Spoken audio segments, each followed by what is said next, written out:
সাব্বির রহমান নয়, বাংলাদেশের প্রথম টি-20 স্পেশালিস্টের নাম জুনায়েদ সিদ্দিকী। অনেকে জানেন না, টি-20 শুরু হওয়ার পর দেশি ব্যাটারদের মধ্যে প্রথম সেঞ্চুরিটা জুনায়েদ সিদ্দিকী করেছিলেন। প্রথম আন্তর্জাতিক টি-20 ম্যাচেও জুনায়েদের ঝড়ো হাফ সেঞ্চুরি আছে, তাও আবার বিশ্বকাপের মঞ্চে। সে সময়ের পরাক্রমশালী পাকিস্তানের বিপক্ষে। ম্যাচটা পাকিস্তান জিতলেও ৪৯ বলে ৬-৪ ও ৩ ছক্কায় ৭১ রানের ইনিংসে ম্যাচ সেরার পুরস্কারও পান তিনি। সেদিন শহীদ আফ্রিদি, শোয়েব মালিক, মোহাম্মদ আসিফ, উমর গুলদের মতো বোলারদের পাত্তাই দেননি জুনায়েদ। কিন্তু এরপর ফর্মহীনতা ও পর্যাপ্ত সুযোগের অভাবে তিনি হারিয়ে যান। মাঝে মাঝে বিপিএলে জুনায়েদের ঝলক দেখা গেলেও আর কখনোই তার দেখা মেলেনি জাতীয় দলে। আজকের প্রজন্ম জানবেই না, দেড় যুগ আগেও দেশের একজন ব্যাটার প্রায় ১৫০ স্ট্রাইক রেটে ব্যাট করতেন। টি-20তে জুনায়েদের সামর্থ্য ছিল বাংলাদেশের সেরা ব্যাটসম্যান হওয়া, কিন্তু হারিয়ে গেছেন কালের গর্ভে। ক্রিকেটের ৩ সংস্করণের মধ্যে টি-20তে রেকর্ডটা সবচেয়ে বাজে বাংলাদেশের। প্রায় দেড় দশক পার হয়ে গেলেও এখনও টি-20 ব্যাটিংয়ের ধাঁচটাই বুঝতে পারেনি ব্যাটাররা। ওডিআই বিশ্বকাপের কোয়ার্টার ফাইনাল কিংবা টেস্টের দারুণ কিছু জয় থাকলেও টি-20তে সাফল্য আজও অধরা। অথচ ব্যাটারদের ব্যর্থতার ভিড়ে টি-20তে তিনি ছিলেন দারুণ সফল। স্ট্রাইক রেটটাও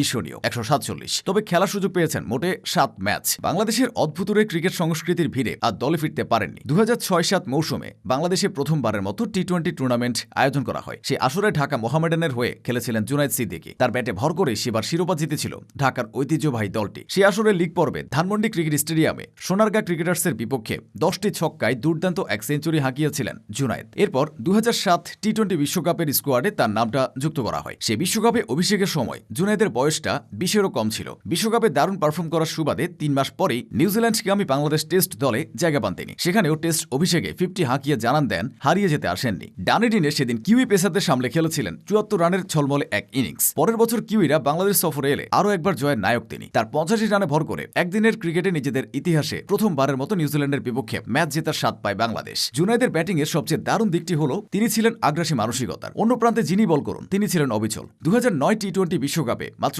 2 ম্যাচ খেলে ৫৪ রান করলেও স্ট্রাইক রেট ছিল অবিশ্বাস্য। সেবার তিনি ব্যাট করেছিলেন ২০০ স্ট্রাইক রেটে। তার সামনে সম্ভাবনা ছিল টি-20 বিশ্বকাপের অন্যতম সেরা ব্যাটার হওয়ার। কিন্তু 5 বছরে মাত্র 7 ম্যাচ খেলেই শেষ হয়ে যায় তার ক্যারিয়ার। বাংলাদেশের চিরায়ত ক্রিকেট সংস্কৃতির শিকার তিনি। এক ফরম্যাটে খারাপ খেললে সেখানে বাদ পড়তে হয় অন্য ফরম্যাট থেকেও। আগ্রাসী ব্যাটাররা সাধারণত রান করার ক্ষেত্রে ধারাবাহিক হন না, তবে যেদিন তারা জ্বলে ওঠেন সেদিন ম্যাচ বের করে আনেন। জুনায়েদও তার ব্যতিক্রম ছিলেন না। নিয়মিত ভালো শুরু পেলেও ইনিংসকে বড় করতে পারতেন না ওডিআই এবং টেস্টে। ২০১০ টি-20 বিশ্বকাপে তার বদলে দলে নেওয়া হয় ইমরুল কায়েসকে, যিনি ছিলেন সেবারের বিশ্বকাপে চূড়ান্ত রকম ব্যর্থ। ২০১৪ সালের পর আর কোনো ফরম্যাটেই জাতীয় দলে ডাক পাননি জুনায়েদ। জাতীয় দলে 7 টি-20তে ১৪৭ স্ট্রাইক রেটে ১৫৯ রানের পাশাপাশি ওডিআইতে ছাড়িয়েছিলেন ১০০০ রানের কোটা। অন্যদিকে টেস্টে ১৯ ম্যাচে ১ সেঞ্চুরিতে তার সংগ্রহ ৯৬৯ রান। বিপিএল শুরু থেকে ভিন্ন ভিন্ন ৬টি দলের হয়ে খেলেছেন Junaid. Duronto Rajshahi, Rangpur Riders, Sylhet Superstars, Rajshahi Kings, Khulna Titans ও চট্টগ্রাম চ্যালেঞ্জার্সে তাকে দেখা গেছে বিভিন্ন আসরে। ২০ বছর আগে ফুলফুটে ঝরে যাওয়া জুনায়েদ